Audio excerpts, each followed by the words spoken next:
Hello दोस्तों, नमस्कार। मैं भी आप सभी का एक बार फिर से बहुत बहुत स्वागत करता हूं आपके अपने इस यूट्यूब परिवार में। तो आप सब कैसे हैं? उम्मीद करता हूं आप सब अच्छे होंगे, स्वस्थ होंगे।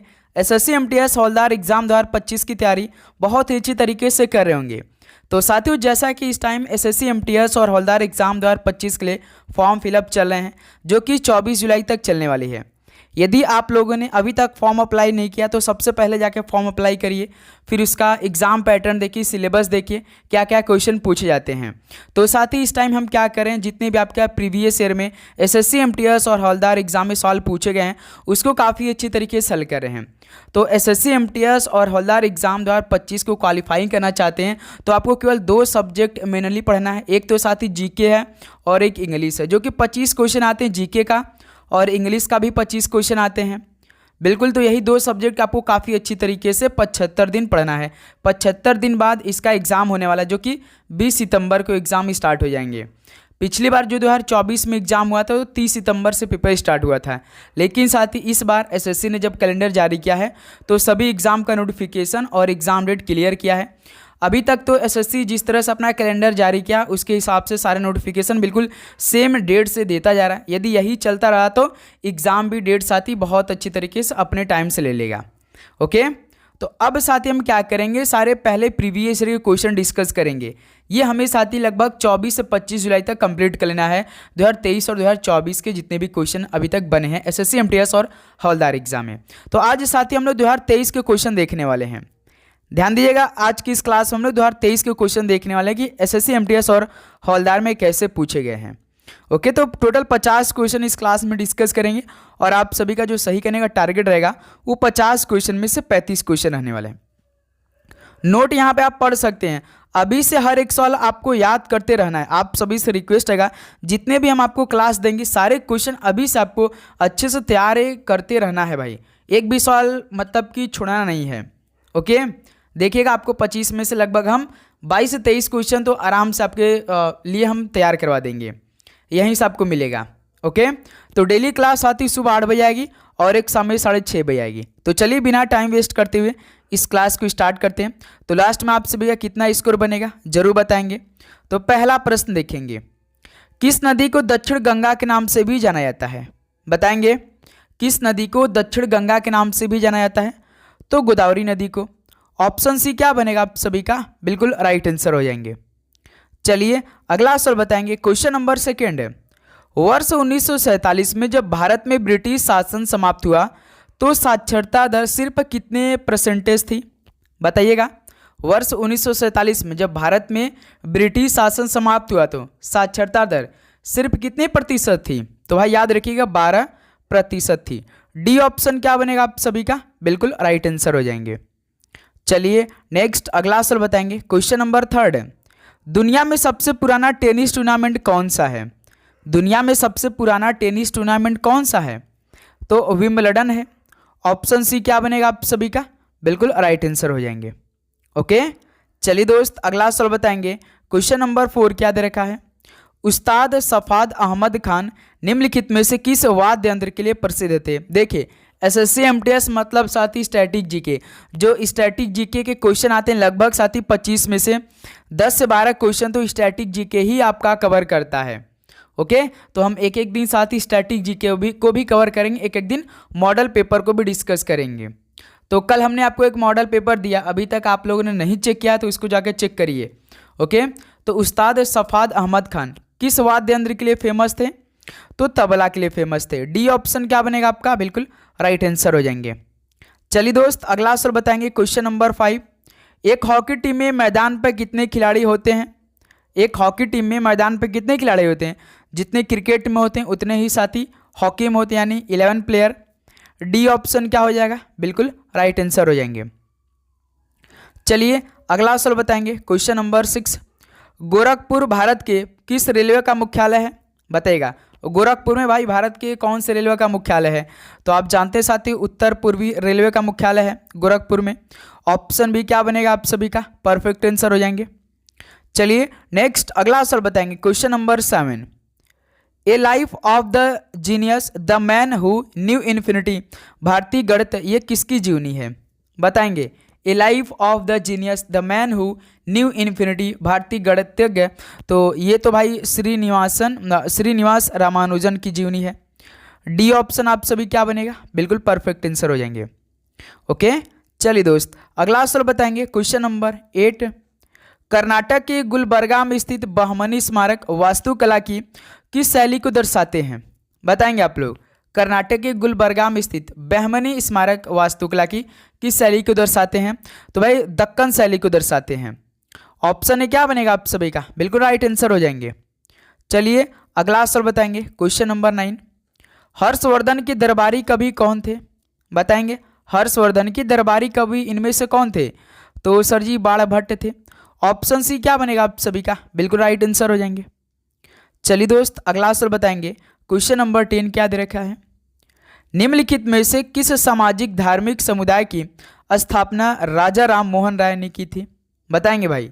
ऑप्शन पढ़िए, अपने आप उत्तर आपको मालूम हो जाएगा कि किस सामाजिक धार्मिक समुदाय की स्थापना राजा राम मोहन राय जी ने की थी। तो भाई याद रखिए, ब्रह्म समाज की स्थापना तो किसने की थी, राजा राम मोहन राय जी ने की थी। बी ऑप्शन क्या बनेगा आप सभी का, बिल्कुल राइट आंसर हो जाएंगे। चलिए दोस्त अगला सवाल बताएंगे। क्वेश्चन नंबर 11, किस केंद्र शासित प्रदेश का अपना एक उच्च न्यायालय है, बताएंगे सभी दोस्त कि किस केंद्र शासित प्रदेश का अपना एक उच्च न्यायालय है। तो ये भाई दिल्ली शहर का है। डी ऑप्शन क्या बनेगा आप सभी का, बिल्कुल राइट आंसर हो जाएंगे। चलिए नेक्स्ट अगला नंबर बताएंगे। क्वेश्चन नंबर 12, दिल्ली सल्तनत के दौरान उलेमा शब्द का संबंध किससे था। तो साथी उम्मीद करूंगा आपको हर एक क्वेश्चन बहुत अच्छी तरीके से समझ में आ रहे होंगे। तो साथ ही आप चैनल पे नए तो सब्सक्राइब करके मेनली आप लोग नोटिफिकेशन को जरूर ऑन करेंगे। जब भी क्लास आएगी तो तुरंत आपके पास साथ ही नोटिफिकेशन यदि ऑन रहेगी तो सबसे पहला नोटिफिकेशन आप सभी की ही पास जाएगी। ओके, तो नोटिफिकेशन को जरूर ऑन करेंगे। दिल्ली सल्तनत के दौरान उलेमा शब्द का जो संबंध था ये विद्वान, धर्मशास्त्री और न्यायशास्त्री से था, यानी बी ऑप्शन क्या बनेगा, बिल्कुल राइट आंसर हो जाएंगे।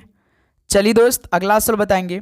क्वेश्चन नंबर 13, निम्न में से कौन सा फसल कटाई त्यौहार प्रसिद्ध रूप से असम में मनाया जाता है, बताएंगे सभी दोस्त। कौन सा फसल कटाई त्यौहार प्रसिद्ध रूप से असम में मनाया जाता है, तो भाई याद रखिएगा भोगाली बिहू। डी ऑप्शन क्या बनेगा, यहाँ से आप सभी का परफेक्ट आंसर हो जाएंगे। याद रखना साथ एक क्वेश्चन 3 नंबर का रहता है जिसमें से एक का नेगेटिव मार्किंग भी रहता है इसमें, लेकिन जो मैथ रीजनिंग रहता है इसमें नेगेटिव मार्किंग नहीं रहता है। केवल आपको क्वालिफाइंग करना बहुत जरूरी है। केवल सिंपली साथ ही 40 क्वेश्चन में से 12 क्वेश्चन ठीक करना पड़ता है। कुछ स्टूडेंट अभी भी हमारे पास कमेंट करते हैं, सर मेरा 2024 का रिजल्ट ही नहीं आया था। उनको ये मालूम नहीं है कि वो भाई मैथ और रीजनिंग में 40 क्वेश्चन में से 12 क्वेश्चन सही नहीं किए थे, इसलिए उनका रिजल्ट ही नहीं आया था। SSC MTS ऐसा एग्जाम है साथ ही, यदि आप मैथ रीजनिंग में जो 40 क्वेश्चन आता है नेगेटिव मार्किंग नहीं रहता है, नेगेटिव मार्किंग नहीं रहता, तब भी स्टूडेंट भाई 40 में से 12 क्वेश्चन सही नहीं कर पाते। जनरल की हम बात करें OBC तो केवल 10 ही क्वेश्चन ठीक करना रहता है, और SC ST से तो भाई केवल 8 ही क्वेश्चन सही करना रहता है, तब भी स्टूडेंट नहीं कर पाते हैं, उनका रिजल्ट ही नहीं आता जो मेन आपका GK इंग्लिश रहता है। ओके, तो ध्यान देना है साथ ही आपको। जो बल पृथ्वी के आंतरिक भाग में घटित होते हैं उन्हें क्या कहते हैं, जो बल पृथ्वी के आंतरिक भाग में घटित होते हैं उन्हें भाई अंतर्जनित बल कहते हैं। डी ऑप्शन यहाँ से बिल्कुल राइट आंसर हो जाएंगे। चलिए अगला सवाल बताएंगे। क्वेश्चन नंबर 15, प्रार्थना समाज के संस्थापक कौन थे, प्रार्थना समाज के संस्थापक कौन थे। तो आप जानते हैं साथी 1867 में हुआ था। कहाँ पर हुआ था, मुंबई में हुआ था। किसने किया था, आत्माराम पांडुरंग ने किया था। ऑप्शन क्या बनेगा, बिल्कुल राइट आंसर हो जाएंगे। चलिए एक सवाल आप सभी से हम पूछ रहे हैं साथी, वेदों की ओर लौटो का नारा किसने दिया था। वेदों की ओर लौटो, वेदों की ओर लौटो, ये नारा साथी किसने दिया था। चलिए कमेंट करके आप सभी फौजी भाई बताएंगे। सभी दोस्त का राइट आंसर आना चाहिए। चलिए अगला सवाल बताएंगे। क्वेश्चन नंबर 16, निम्नलिखित में से कौन सा भारत के संविधान में एक मौलिक अधिकार है, यानी भारत के संविधान में एक मौलिक अधिकार इनमें से कौन सा है। तो भाई स्वतंत्रता का अधिकार ही तो एक मौलिक अधिकार है भारत के संविधान में, यानी ऑप्शन यहाँ से बिल्कुल राइट आंसर हो जाएंगे। चलिए दोस्त अगला सवाल बताएंगे। क्वेश्चन नंबर 17, वर्ष 2011 की जनगणना के अनुसार वर्ष 2001 से 11 के बीच किस केंद्र शासित प्रदेश की 10 की जनसंख्या वृद्धि दर सबसे अधिक है, बताइए। वर्ष 2011 की जनगणना के अनुसार वर्ष 2001 से 11 के बीच में किस केंद्र शासित प्रदेश की 10 की जनसंख्या वृद्धि दर सबसे अधिक है? तो सबसे पहले साथी जनगणना किस वर्ष में हुआ? तो आप जानते हैं साथी 1872 में हुआ था, जो कि लॉर्ड मेयो के समय हुआ था। एक और आपसे सवाल पूछता है कि जो 10 की जनसंख्या कब हुआ था? तो ये भाई 1881 में हुआ था। कौन करवाया था? रिप्पन ने करवाया था भाई, ये भी आपको मालूम होना चाहिए। तो ध्यान देंगे साथ ही जो 10 की जनसंख्या वृद्धि सबसे अधिक था 2001 से लेकर 2011 के बीच में, तो वो दादरा और नगर हवेली का था। ऑप्शन ए बिल्कुल राइट आंसर हो जाएंगे। चलिए दोस्त अगला सवाल बताएंगे। क्वेश्चन नंबर 18, किस वर्ष में अपने मद्रास अधिवेशन में भारतीय राष्ट्रीय कांग्रेस ने भारत के संविधान का मसौदा यानी ड्राफ्ट तैयार के लिए एक सर्वदलीय बैठक आयोजित की थी? बताइए दोस्त, किस वर्ष में अपने मद्रास अधिवेशन में भारतीय राष्ट्रीय कांग्रेस ने भारत के संविधान का मसौदा यानी ड्राफ्ट तैयार करने के लिए सर्वदलीय बैठक आयोजित की थी? तो भाई 1927 में। ऑप्शन सी क्या बनेगा? बिल्कुल राइट आंसर हो जाएंगे। चलिए नेक्स्ट अगला नंबर बताएंगे। क्वेश्चन नंबर 19, निम्नलिखित में से कौन सा देश 2024 दक्षिण एशियाई खेलों की मेजबानी किया था? बताएंगे दोस्त, कौन सा देश 2024 दक्षिण एशियाई खेलों की मेजबानी किया था? तो मेरे दोस्त याद रखिएगा, पाकिस्तान देश ने किया था भाई। ऑप्शन सी परफेक्ट आंसर हो जाएंगे। एसएससी हो गया भाई, रेलवे हो गया, जो भी करंट अफेयर के सवाल पूछते हैं 1 साल पहले के पूछते हैं भाई, कभी नए सवाल ये देते ही नहीं है करंट अफेयर के। आपने यदि एग्जाम दिया होगा तो जरूर देखा होगा साथी। देखिए क्वेश्चन नंबर 20, निम्नलिखित में से किस पवन का संबंध अत्यधिक ठंड और शुष्कता से है? बताइए, किस पवन का संबंध अत्यधिक ठंड और शुष्कता से है भाई? तो ये ध्रुवीय पूर्वी पवने की। ऑप्शन सी क्या बनेगा आप सभी का? बिल्कुल राइट आंसर हो जाएंगे। ओके, चलिए नेक्स्ट अगला नंबर बताएंगे। क्वेश्चन नंबर 21, फर्न किस पादप वर्ग का एक उदाहरण है? बताइए दोस्त, फर्न जो है ये किस पादप वर्ग का एक उदाहरण है? तो ये भाई टेरिडोफाइटा के हैं। ऑप्शन सी क्या बनेगा आप सभी का? बिल्कुल राइट आंसर हो जाएंगे।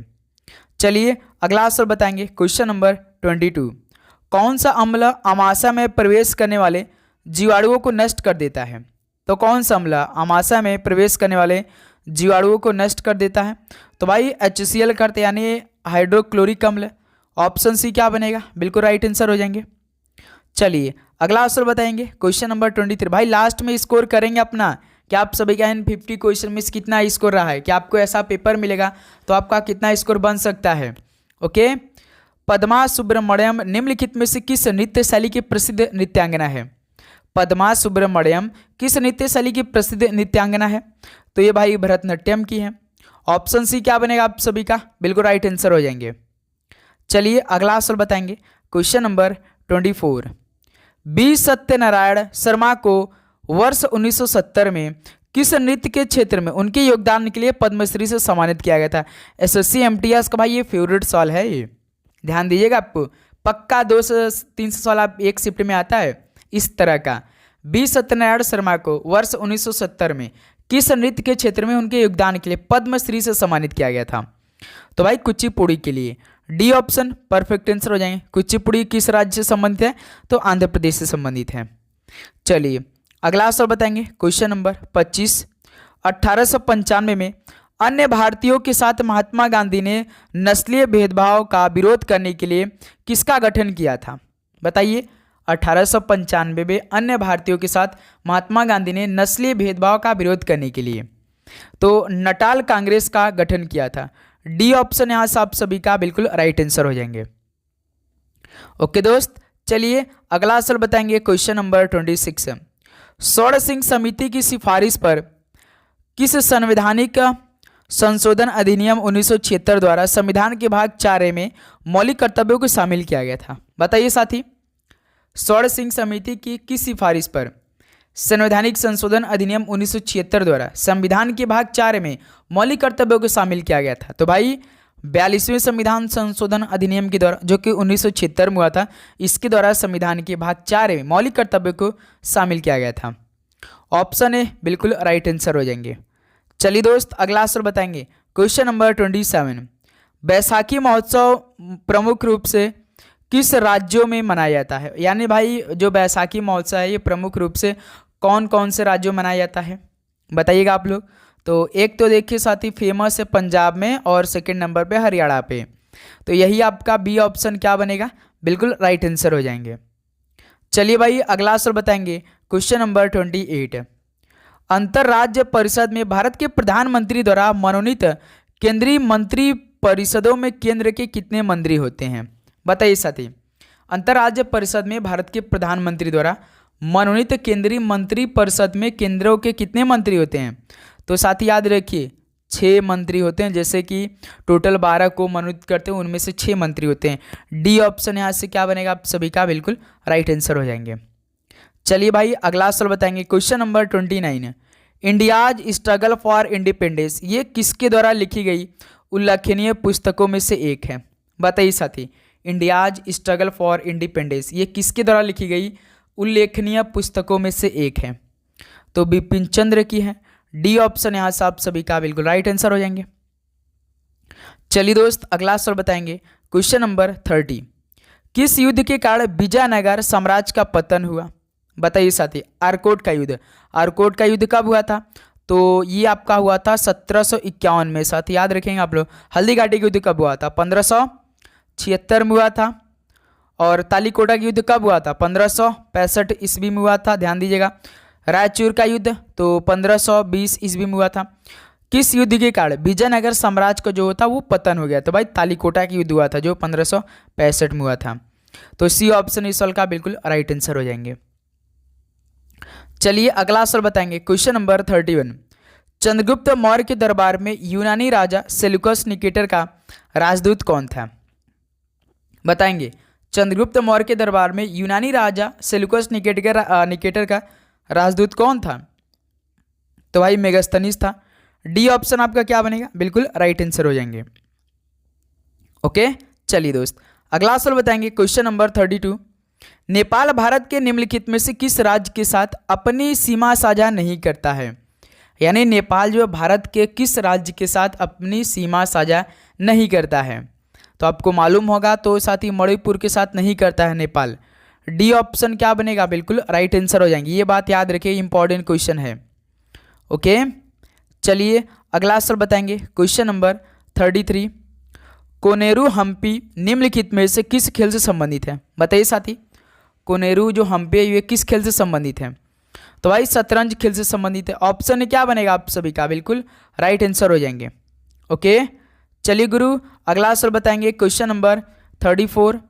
निम्न में से कौन सी भारतीय प्रायद्वीपीय की तीसरी सबसे बड़ी और उड़ीसा राज्य की सबसे बड़ी नदी है? बताइए साथी। कौन सी भारतीय प्रायद्वीपीय की तीसरी सबसे बड़ी और उड़ीसा राज्य की सबसे बड़ी नदी है? तो भाई याद रखिए महानदी है। ऑप्शन ए महानदी आप सभी का बिल्कुल राइट आंसर हो जाएंगे।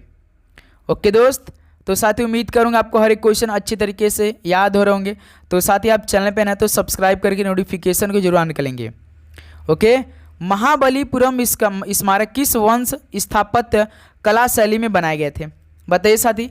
महाबलीपुरम स्मारक ये किस वंश स्थापत्य कला शैली में बनाए गए थे? तो ये पल्लव वंश के। ऑप्शन सी क्या बनेगा, पल्लव बिल्कुल राइट आंसर हो जाएंगे। चलिए दोस्त अगला सवाल बताएंगे, क्वेश्चन नंबर 36। न्यूटन के गति के प्रथम नियम को और भी क्या कहते हैं? तो अब जानते भाई लॉ ऑफ इनर्शिया। न्यूटन के गति के पहले नियम को यानी जड़त्व का नियम भी कहते भाई। ऑप्शन सी क्या बनेगा आप सभी का, बिल्कुल परफेक्ट आंसर हो जाएंगे।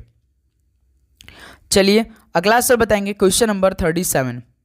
संविधान सभा गठन कैबिनेट मिशन की सिफारिश पर किया गया था जिसने किस वर्ष में भारत का दौरा किया था? बताइए साथी। संविधान सभा का गठन कैबिनेट मिशन की सिफारिश पर किया गया था जिसने साथी ये आपका 1946 में भारत का दौरा किया था। ऑप्शन सी क्या बनेगा, 1946 विल बी राइट आंसर हो जाएंगे। ओके दोस्त चलिए अगला सवाल को लॉक करिएगा आप लोग, क्वेश्चन नंबर 38।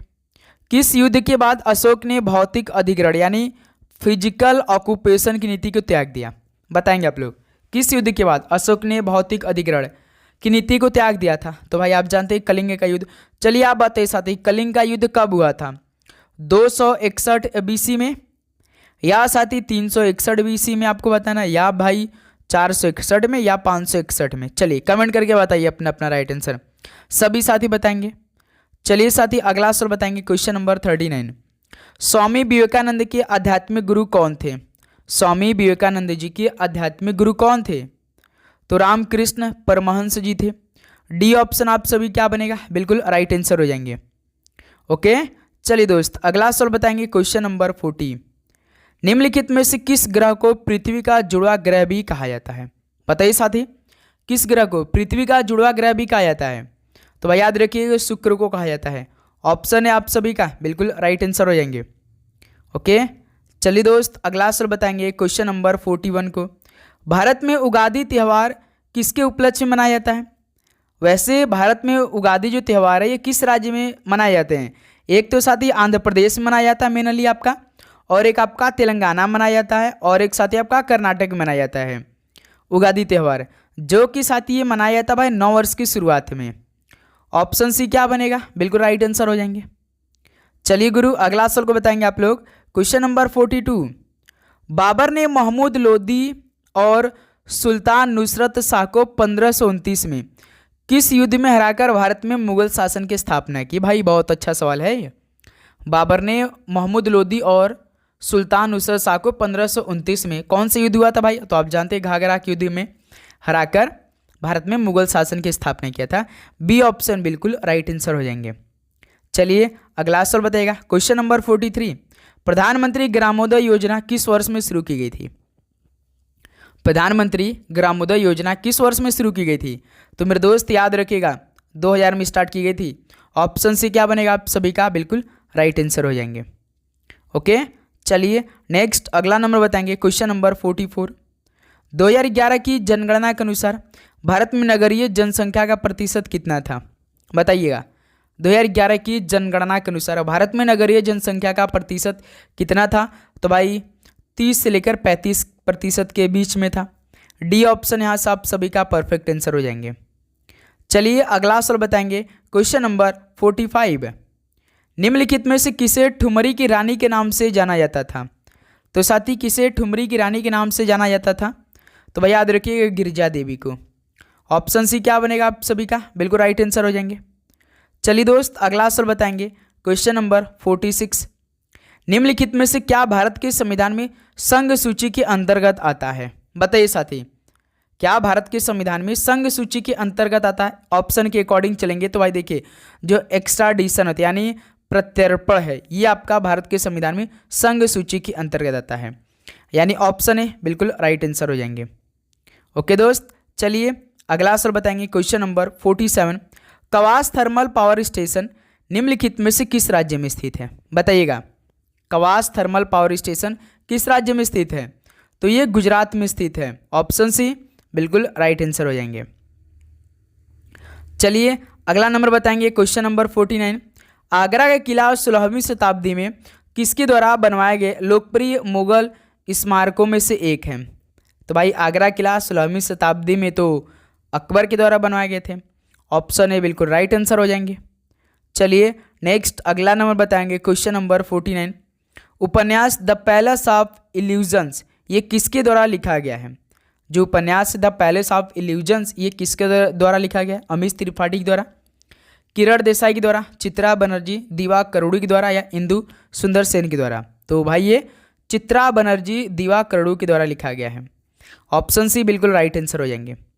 चलिए दोस्त आखिरी क्वेश्चन को हल करेंगे, 50 नंबर आज किस क्लास का, किशन महाराज की वाद्य यंत्र से संबंधित। भाई याद रखिएगा, इसके बाद आप सभी का 11:30 AM पे आज से हम स्टार्ट करें आरआरबी एनटीपीसी एग्ज़ाम 2025 के लिए, जो अंडर ग्रेजुएट का एग्ज़ाम स्टार्ट हो रही है 7 अगस्त से। आज आपकी 9 जुलाई है, तो एक महीने में से 2 दिन कम हो चुका है भाई, आपके पास 28 दिन बाकी हैं केवल, यदि आप फॉर्म फिलअप किए हैं अंडर ग्रेजुएट के लिए। ओके, अंडर ग्रेजुएट मतलब एनटीपीसी का मतलब प्रीवियस ईयर क्वेश्चन, बस उसे अच्छे से देख लीजिए, आप आराम से 40 में से कम भाई 35 क्वेश्चन आराम से कर ले जाएंगे।